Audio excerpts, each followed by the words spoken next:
In the remote, rugged landscape of Colorado, a fortress of concrete and steel stands ominously, hidden away in Fremont County, south of Florence. This fortress, the renowned ADX Florence, or the Florence Supermax, is the most secure prison in America, designed to be more than just a maximum security prison, but a place where the most dangerous and violent inmates are kept under the strictest control. What is life like in this prison? Who are the dangerous inmates here? Join us on this thrilling episode as we explore inside the worst prison in the United States. The worst prison in the United States. This prison, often called the Alcatraz of the Rockies, is part of the federal correctional complex, Florence, which spans 49 acres of land. Within this complex, different facilities house inmates under varying levels of security, but ADX Florence stands out as the most feared.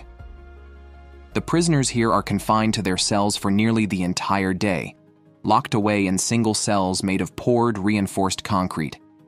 These cells are designed not just to contain, but to prevent even the possibility of self-harm.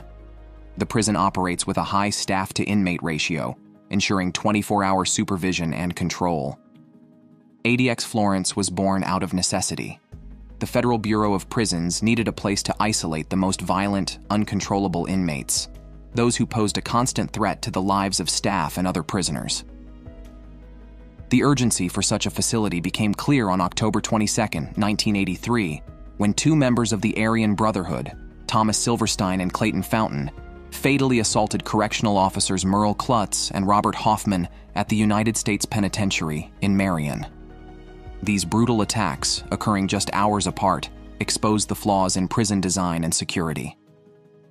Norman Carlson, the Federal Bureau of Prisons director at the time, proposed a solution. A prison that would lock away the most dangerous individuals, those who had no regard for human life, in a place where they could do no more harm. Under his leadership, USP Marion was put on permanent lockdown, serving as the model for what would become ADX Florence. The construction of ADX Florence was no small feat. Despite the county already housing 9 prisons, the promise of 750 to 900 permanent jobs led the residents to raise $160,000 to buy 600 acres of land for the new facility. The groundbreaking ceremony drew hundreds of people, all witnessing the birth of what would become one of the most infamous prisons in the world. Designed by 2 architecture firms from Colorado Springs, ADX Florence cost $60 million to build and opened its doors on January 10, 1995. What does the home of the most dangerous men in the federal prison system, those whose escape would pose a serious threat to national security, look like? The Alcatraz of the Rockies. Most of ADX Florence sits above ground, but an underground tunnel connects the cell blocks to the lobby. Each cell has a cold concrete desk, a hard stool, and a firm bed. The toilet shuts off if it's blocked, the shower is on a timer to stop flooding, and the sink has a faucet that can't be used as a weapon. Polished steel mirrors are bolted to the wall, and inmates can control the electric lights. They also have a radio and television that offers recreational, educational, and religious programs, along with 50 mainstream channels and Netflix content. The cell windows are tiny, just 4 inches by 4 feet, allowing inmates to see only the sky and the roof. This makes it nearly impossible for them to figure out where they are in the prison. Inmates exercise in a concrete pit that resembles an empty swimming pool, designed to keep them disoriented. The pit is so small that it can only take 10 steps in a straight line or 31 steps in a circle. Food is usually delivered directly to the cells, but some inmates, who are transferred from other prisons, might get the rare chance to eat in a shared dining room. The prison is packed with motion detectors, cameras, and 1,400 remote-controlled steel doors. Officers in the control center watch the inmates day and night. If they suspect an escape attempt, they can hit a panic button that locks down the entire facility. Pressure pads and 12-foot razor wire fences surround the perimeter and are constantly patrolled by heavily armed officers. ADX Florence has 6 different security levels: general population units, which are also grouped into Delta, Echo, Fox, and Golf; the Special Housing Unit, the Special Security Unit, also known as the H Unit, the Control Unit, Intermediate or Transitional Units, which are known as Kilo and Joker, and Range 13. Each of these units has a specific purpose. The control unit holds inmates who have committed serious offenses or acts of violence in other prisons, as well as high-ranking members of prison gangs. The H unit is for inmates involved in terror groups or those under special administrative measures. Range 13 is an even more secure area with only 4 cells, meant for inmates requiring the tightest control. The intermediate units house step-down inmates who might be transferred to another prison if they stay out of trouble. This is the only part of ADX where inmates can lock themselves in their cells, move around their range, and interact with other inmates. If they behave well, they might be moved to a less restrictive unit at USP Florence High. In 2007, the Bureau of Prisons allowed the media to tour ADX Florence. Reporters were struck by the astonishing and eerie quiet inside the prison, feeling a strong sense of security due to the strict measures in place. Henry Schuster, a 60 Minutes producer, remarked that just a few minutes inside a cell made him realize how quickly the walls can close in. Unlike other prisons like California's Pelican Bay State Prison, which struggle with overcrowding, low staff-to-inmate ratios, and security problems, ADX Florence has faced less criticism. After a 1998 tour, Jamie Fellner from Human Rights Watch noted that the Bureau of Prisons had effectively implemented a tough penal model.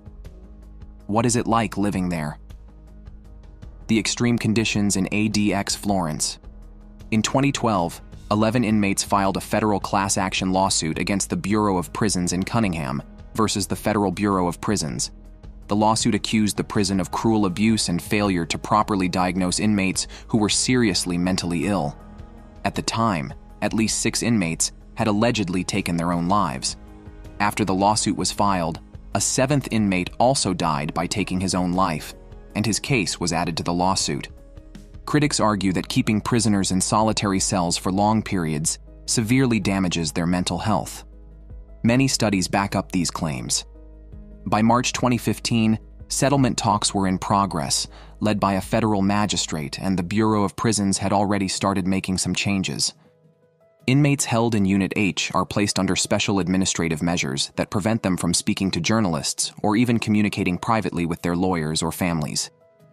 In 2012, a British magistrate refused to extradite Julian Assange to the United States on espionage charges, partly because he might be subjected to solitary confinement and special administrative measures at ADX Florence. However, on July 7, 2021, the High Court of Justice for England and Wales allowed the US to appeal this decision with the assurance that Assange will not be subject to SAMs or imprisoned at ADX if extradited. At least 8 inmates have died or are suspected of dying by self-inflicted harm at the facility. The first was 37-year-old Kevin Lee Wilson, who passed away on June 17, 1999. He was serving a 66-year and 10-month sentence. Wilson, a bank robber from Glendale, California, was convicted of multiple counts of armed robbery, carrying a firearm during a crime of violence, and being a felon in possession of a firearm. Next was 43-year-old Gregory Britt, who lost his life on December 9, 1999. He was serving a life sentence after being convicted of fatally assaulting a fellow inmate at the Lorton Correctional Complex in Virginia in 1983. Lawrence Claker passed away on November 18, 2002, at the age of 45. He was serving a life sentence plus 5 years. Claker had been convicted in 1986 for escaping jail in New Orleans, kidnapping a schoolteacher in Alabama, and later becoming an enforcer for the Aryan Brotherhood in federal prison. Lance Vanderstappen, 26th, passed away on April 17, 2006.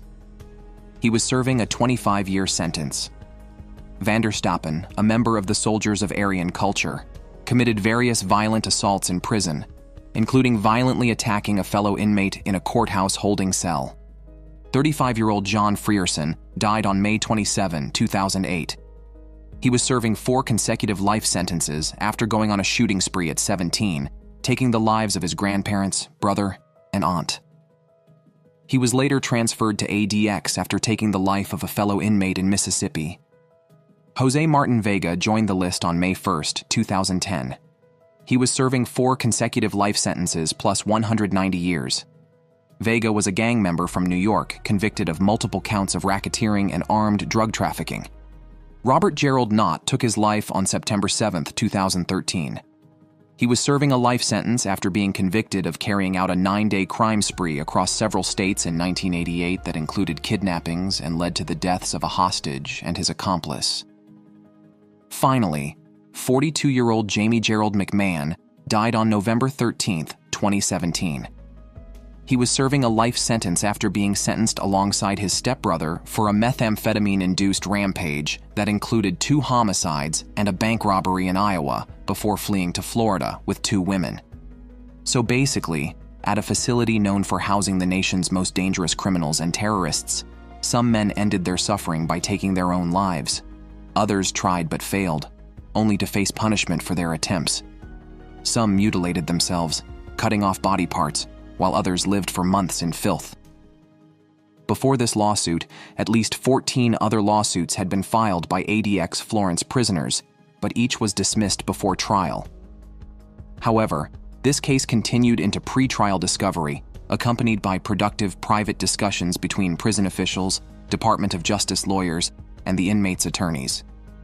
Most of the original plaintiffs were transferred to other facilities, where they now receive more appropriate care. Men like Jonathan Francisco, who was so severely mentally ill that the BOP transferred him to a more suitable facility in 2013. One of the lead plaintiffs, Harold Cunningham, is serving a life sentence plus 380 years for a series of crimes, including murder.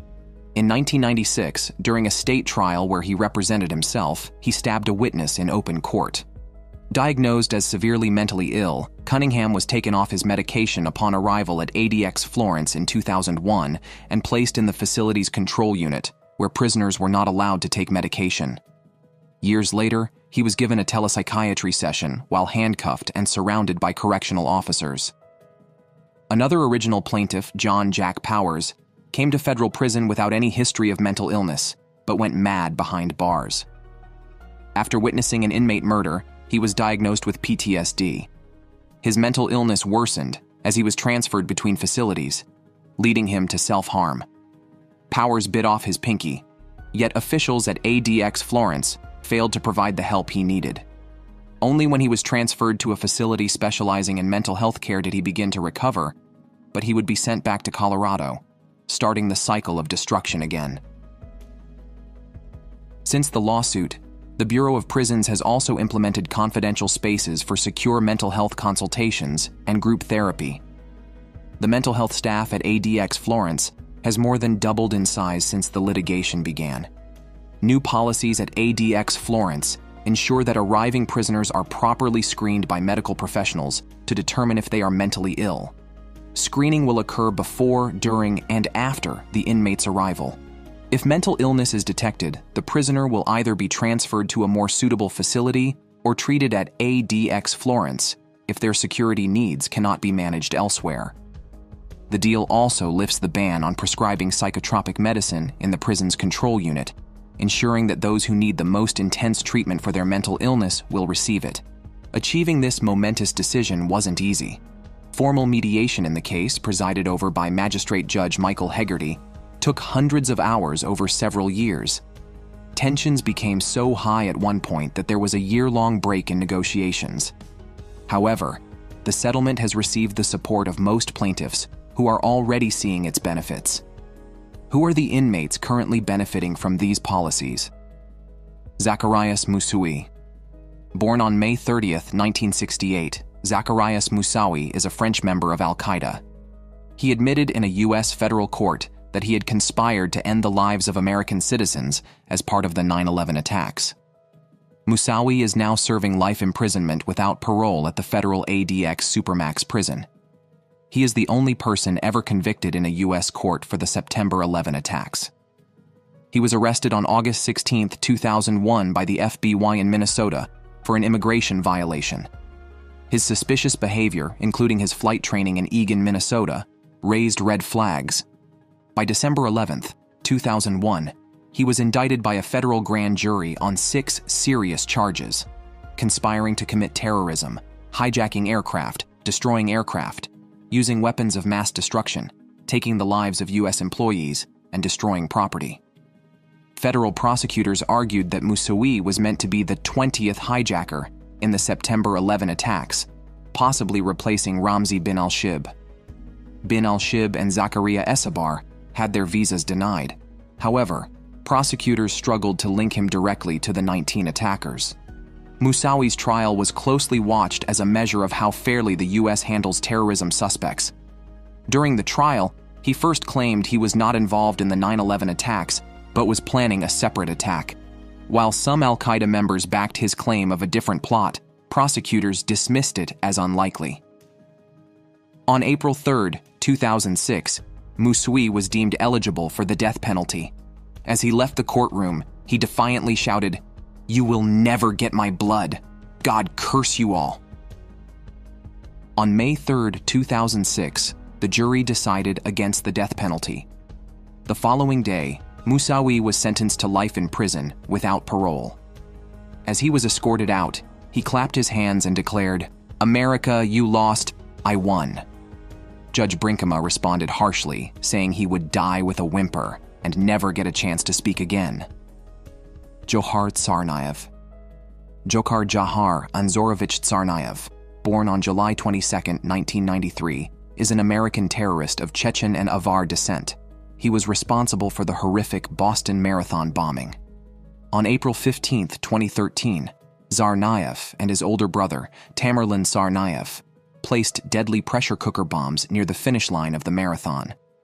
The bombs exploded, ending the lives of 3 people and injuring 264 others.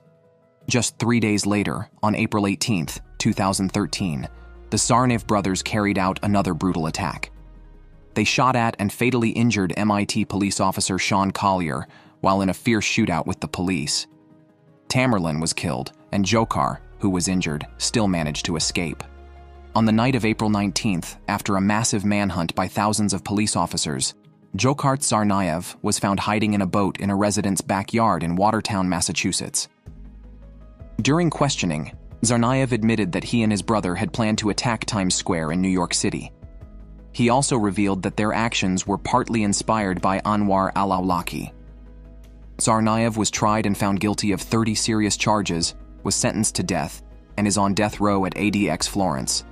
Noshir Shariarji Gadia. In October 2005, authorities questioned Gadia twice and searched his lavish multi-million-dollar home in Hawaii. Later that month, he was arrested and charged with leaking secret defense information to unauthorized parties. The sensitive information related to the B-2 project was shown to at least 8 foreign countries, revealing details about the B-2's stealth technology. Gadia confessed to passing on the classified information to boost his reputation with potential clients for future business. After his arrest, Gadia was held without bail.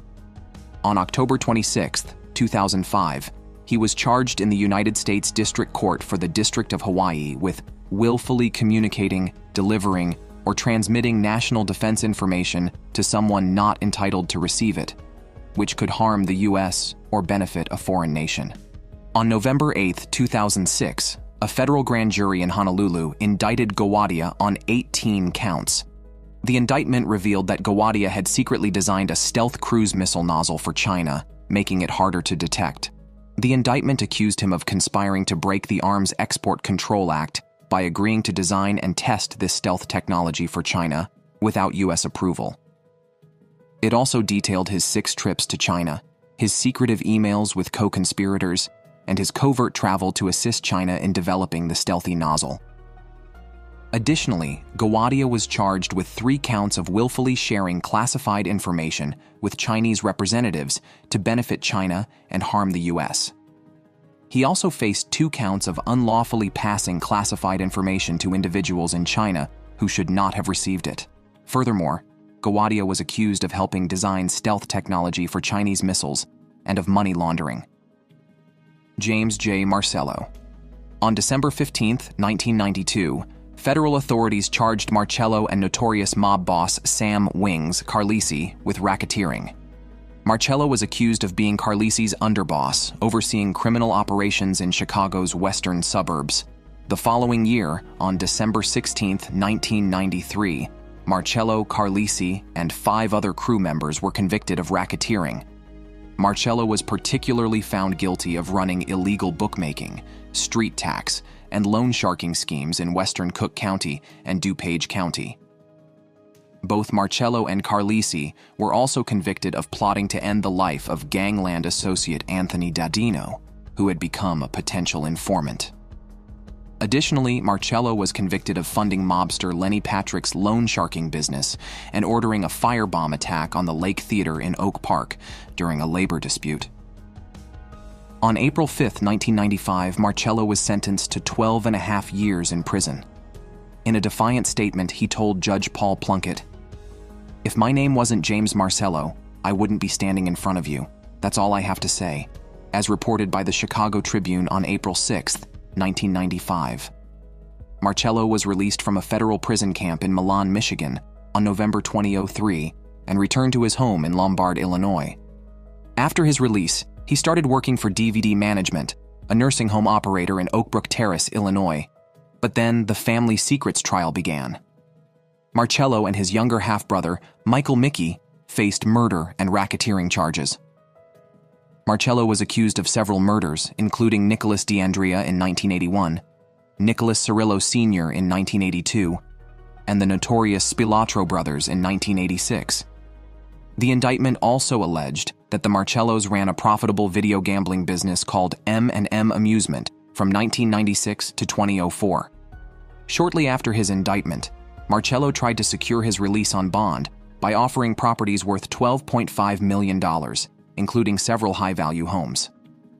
However, on April 29, 2005, U.S. District Judge James Zagel denied his request. In September 2007, Marcello was convicted of racketeering conspiracy, involving years of extortion, loan sharking, and murder. On February 5, 2009, he was sentenced to life in prison for the Spilotro murders. Judge Zagel, while acknowledging Marcello's potential, expressed regret that he had not led a better life and sentenced him to life behind bars. Immediately after his sentencing, Marcello was sent to the high-security United States Penitentiary in Atwater, California. However, due to ongoing appeals, he was returned to the Metropolitan Correctional Center in Chicago. Despite Marcello's appeals being nearly exhausted, the federal government attempted to transfer him back to Atwater in February 2012, but Judge Zagel intervened, insisting Marcello remain in Chicago until his appeal was resolved. Marcello is now imprisoned at the ADX Florence supermax prison in Colorado. Ramzi Ahmed Yousef. On September 1, 1992, Yousef arrived in the United States with an Iraqi passport of questionable authenticity. His companion, Ahmed Ajaj, carried several fake documents, including a poorly forged Swedish passport. To distract officials and help Yousef get through, Ajaj was immediately arrested when immigration officers discovered bomb-making manuals, videos of extremists, and a cheat sheet lying to inspectors in his luggage. Investigators later linked their travel to a call from Sheikh Omar Abdel Rahman, a militant preacher from Egypt. Yousef was detained for 72 hours and questioned repeatedly, but due to overcrowding, he was given a hearing date of November 9, 1992, for his asylum request. Claiming to be Abdul Basit Mahmoud Abdul Karim from Pakistan, he said he lost his passport. On December 31, 1992, the Pakistani consulate in New York issued a temporary passport to this alias. While moving around New York and New Jersey, Yousef stayed in contact with Abdel Rahman using a cell phone. Between December 3 and 27, 1992, he made conference calls to key numbers in Balochistan, Pakistan. Ajaj never reclaimed the bomb manuals and tapes, which stayed at the FBI's New York office after they were released by Judge Reena Raghi in December 1992. Yousef, along with Mohammed Salame and Mahmoud Abu Halima, began assembling a massive 1,500-pound bomb in his Jersey City home. He ordered chemicals while recovering from a car accident caused by Salame. On December 29, 1992, Ajaj warned Yousef that picking up the manuals might endanger his business. One book Ajaj carried was later identified by the FBI as having the word Al-Qaeda meaning the base. In a 2002 interview, co-conspirator Abdul Rahman Yassin revealed that Yousef initially planned to attack Jewish neighborhoods in New York City, but changed his mind after visiting Crown Heights and Williamsburg. Yassin also said Yousef received bomb-making training in a camp in Peshawar, Pakistan. On February 26, 1993, Yousef rented a Ryder van and packed it with explosives. He loaded 4 cardboard boxes filled with paper bags, newspapers, urea, and nitric acid, and placed 3 red metal cylinders of compressed hydrogen, along with 4 large containers of nitroglycerin and blasting caps, into the van. The van was driven into the garage of the World Trade Center, where it exploded. Yousef escaped the U.S. hours later, reportedly fleeing to Iraq and then Pakistan. The FBI added him to its 10 most wanted fugitives list on April 21, 1993. Back in Pakistan, Yousef went into hiding. That summer, he allegedly tried to assassinate Pakistani Prime Minister Benazir Bhutto, but the plot failed when police intervened. Yousef fled, and the bomb he was handling exploded prematurely. On December 11, 1994, Yousef carried out a trial run by boarding Philippine Airlines Flight 434 from Manila to Tokyo, with a stop in Cebu. Using a forged Italian passport, he assembled a bomb in the airplane's lavatory and set it to detonate in 4 hours. Although the bomb exploded while the plane was flying over Japan, it only killed 1 passenger, Haruki Ikegami, and injured 10 others. The explosion caused damage, but did not destroy the aircraft, which made an emergency landing in Okinawa. The plane became a crime scene, and investigators traced the clues back to Manila. Returning to Manila, Yousef prepared more bombs, but a fire in his apartment led to a police raid. They discovered plans for attacks, including a plot to crash planes into CIA headquarters. Authorities were alert, and the Federal Aviation Administration warned airlines. After the Iranian shrine bombing, Yousef began planning the Bojinka plot, which included attempts to assassinate Pope John Paul II and bomb several flights. Despite a global manhunt, Yousef escaped to Pakistan. On January 31, 1995, he flew from Pakistan to Thailand and met with associate Istaiq Parker, instructing him to check bombs on Delta Airlines and United Airlines flights. Parker, too frightened to follow through, returned to Yousef's hotel and falsely claimed it was too risky. Yousef wanted to get bombs onto a plane flying to the U.S., so he contacted a friend with diplomatic immunity in Qatar. This friend agreed to take the suitcases to London and then check them onto a flight to the U.S. The plan was for the bombs to explode mid-flight and destroy the plane. Yousef hoped the friend's immunity would ensure the suitcases would be loaded onto the plane. According to Simon Reeves' book, The New Jackals, the friend's name is not known, but his father was a high-ranking politician in Qatar.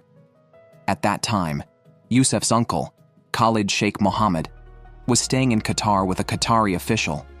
However, the suitcases were never checked in. Yousef and Parker returned to Pakistan on February 2, 1995.